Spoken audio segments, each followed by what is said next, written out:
So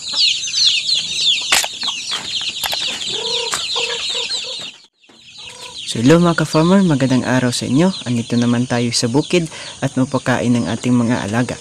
So kung bago ka pa lang sa ating channel, paki-like na rin yung ating video at paki-subscribe na rin. So yun, binigyan natin ng pagkain ng ating mga alaga. So inuuna ko pala yung mga sisiw para kakain sila ng maayos at hindi na rin makapakan ng mga malaki na. So ayan, pagkatapos at binigyan ko na rin yung mga inahin, at yung mga inahin naman ay inihiwalay natin sa mga sisiw, at yung mga inahin tinatalian natin yan kasi nga pumupunta yan sa palayan, at yung palayan ay may bunga na, at para iwas na rin na hindi sila makakain sa ating palayan at hindi na rin masira yung palayan natin, so tinatalian na lang namin. So yan yung ginagawa namin sa aming bukirin. So yan mga ka-farmer, no. So dito naman ay may alaga tayo na manok. So itong manok natin ay pure na native talaga ito na manok. So yan, at saka mayroon din tayong alaga na pato at itik. So ayan, kung makikita nyo dyan, may sisiw pa din na itik. So hindi pa gaano kadami yung ating mga alaga na manok. So pero kahit na ganun ay paunti-unti na rin silang dumadami. Itong mga sisiw na to ay hindi rin katagalan na galing pagkapisa. So ayan, medyo maliit pa sila. So kailangan pa natin ng pag-alaga kasi nga yung mga inahin maaga nating tinatalian. So ayan, natin yan ikinulong kasi nga maliit lang yung kulungan natin, so hindi sila kakasya dyan. So kaya ginawan lang natin ng ibang paraan, at yun, tinatalian natin.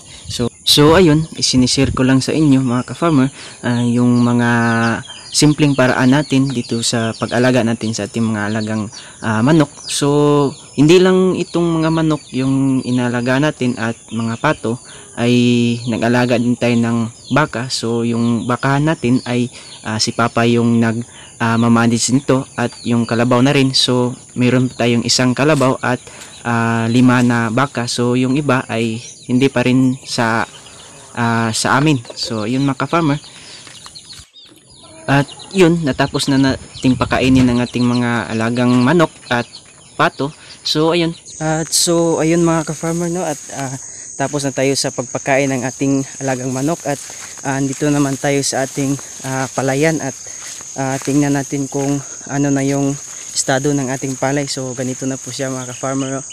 So ayan, so hinog na siya mga ka-farmer, pero hindi pa tantong hinog na hinog. So pero malapit na din to maging maani mga ka-farmer. So ayan mga ka-farmer, oh. So ayan yung itsura niya mga ka-farmer. So ayan na mga ka-farmer, oh, yung ating palay mga ka-farmer. So ayan, oh. So ganyan na yung itsura niya mga ka-farmer. Malapit na din siyang totally na hinog mga ka-farmer. So ibig sabihin nun ay malapit na rin itong anihin mga ka-farmer. So ayan. So ayan. So ito namang palay na to mga ka-farmer, medyo hilaw pa siya mga ka-farmer. Iba lang yung kulay niya mga ka-farmer. Itong palay na to, iba ito ng uri ng palay, ibang variety. So ito yung palay na Miracle Rice na tinatawag dito sa amin. So ayan mga ka-farmer, oh. So napakatayog niyan mga ka-farmer. So mahaba siya mga ka-farmer. So medyo matagal yung process ng paghinog niya mga ka-farmer.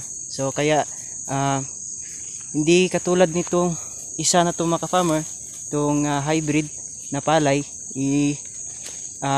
hinog na siya mga ka-farmer. So ayan, napitan natin. So yan, oh. So ganito po yung itsura niya mga ka-farmer. So ayan, oh.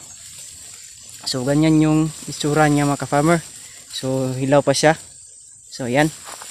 At yung ito namang isa, itong hybrid, so hinog na siya. So ayan. So ayan, oh.